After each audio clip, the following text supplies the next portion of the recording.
All right, Mopar people, welcome back to the channel. I'm just Mopar Joe. In upcoming videos, I do have some small block trucks to be working on. So I got a couple sets of headers here. I wanted to show you a quick comparison. Somebody out in the internet land is going to be searching for small block headers right now for a truck. Let me show you two popular brands and what I have here and kind of what we think about them. On the left side is a Flowtech header. Let me show you that part number and its breakdown sheet. 13,500 FLT is their standard finish header. So I'm comparing length and other stuff, but they do offer ceramic finish, but typically Hooker is a better name in my opinion. That's why we chose those to go on the Little Red Express truck that I'm working on. So here's a rundown. Here is our header. And if you'd like to know the tube size, I can give you the OD here. 1 inch 6/17. Compare that to the Hooker. I bet we're going to be the same.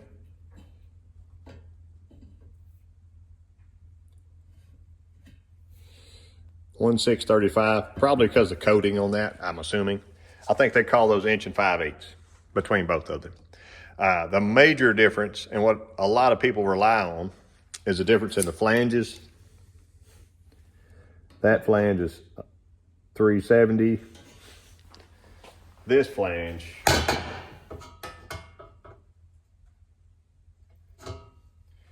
was 311. So a lot more flange right here. My current project of the day is to get the break the 360 in today on my run stand. I'm going to use these black headers. And yes, it's probably going to burn most of that paint off. But if we use the ceramic coated headers, they'll probably discolor greatly and all that stuff. I did see in the reviews for those headers on Summit's website that they started to rust after 1,200 miles or something, which is kind of common for ceramic coated stuff. But the major difference right now, just between setting here, these are, I think, quoted $768, and those are $278 or something like that. So totally different there. You can see the header design is different.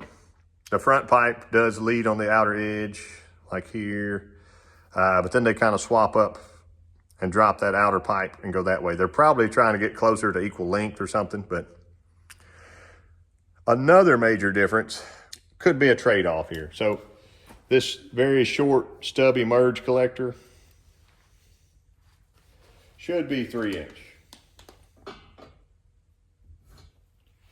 299.6.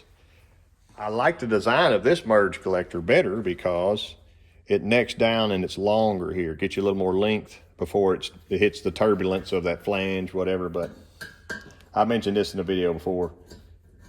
It's only 2.5 inch. Does it really matter in the situation? Flowtech does give you a set of collectors for this, and they neck down to 2.5 inch.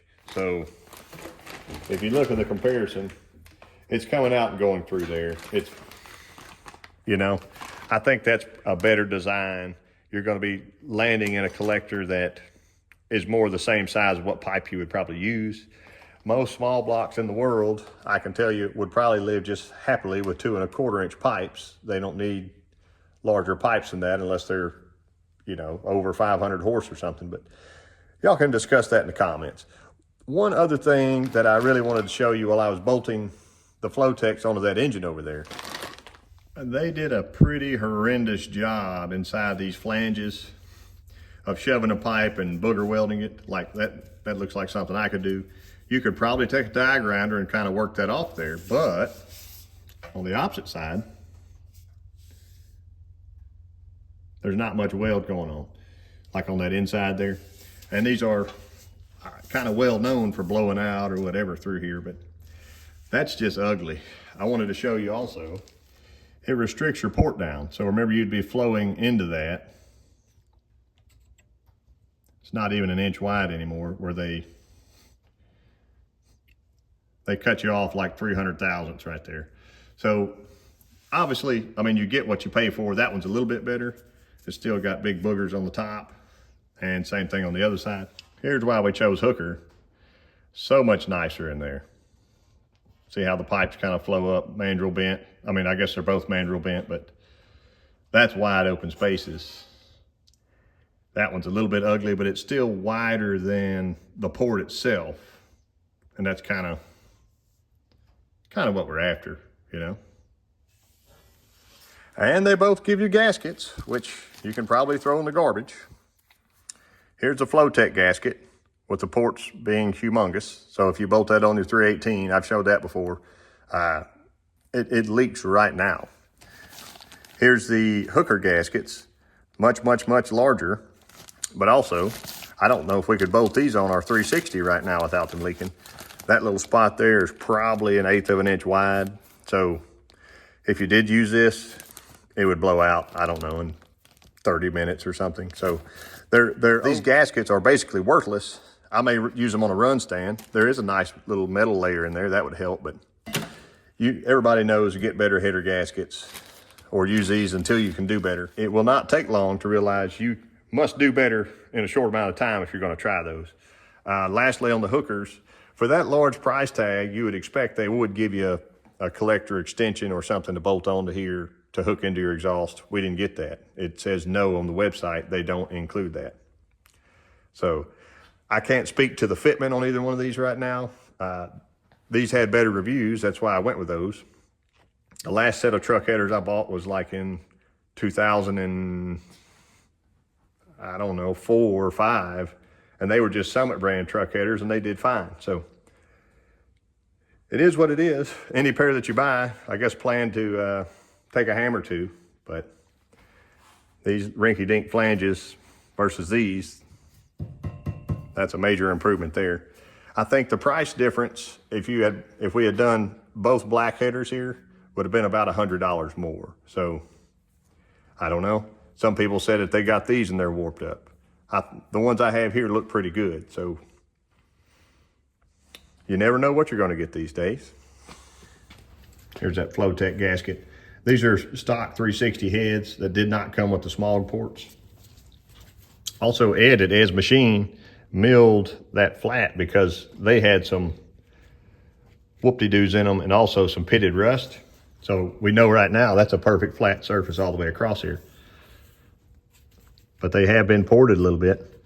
Right now they're hanging over both edges of the port there. And on these edges, that one looks a little better. If you hold that perfectly in place, you can see daylight straight through there. See it? Same thing on that side. Daylight. It doesn't cover the actual head itself. Maybe an aftermarket head if you had an Edelbrock head that had a big fat flange or something, but not for stock stuff. Not like the kind of stuff people would buy Flowtech headers for sure. And I didn't even open these.